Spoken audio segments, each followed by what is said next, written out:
If this would have not been an officer, this would have been a homicide, because that person probably wouldn't have had a weapon to defend themselves with. Milwaukee Police Association President Alex Ayala with 12 News Thursday, hours after he says one of his officers nearly lost their life. When he saw the threat, when he saw the gun, he feared for his safety, and that's why he shot the subject.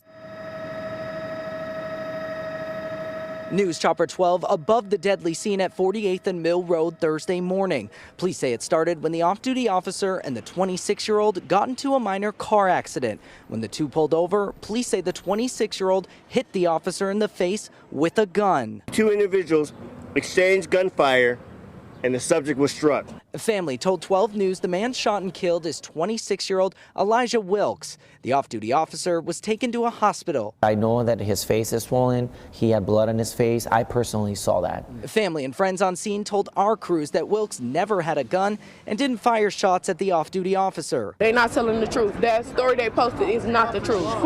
Why, in your mind, do you think they're saying that? Because I think they're trying to change the narrative so that, they don't like the police maybe for this scenario or for any scenario.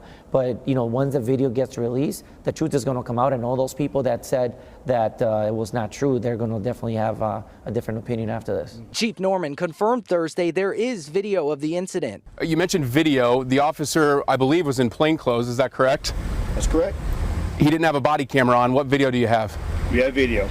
It'll be Surveillance? It'll be released according to the investigative procedures that we have there, but there is video, very clear video of this incident. Do you think it should be released maybe sooner? I don't think so. I don't think it's going to get released any sooner because that's why you have a procedure. No matter what happens, I don't think they're going to cave to the pressure, but I don't know if maybe this will alleviate some of this pressure, but I doubt it. Now, TJ, that video is one of the main crucial parts of this investigation, and it could answer some questions that are still unanswered.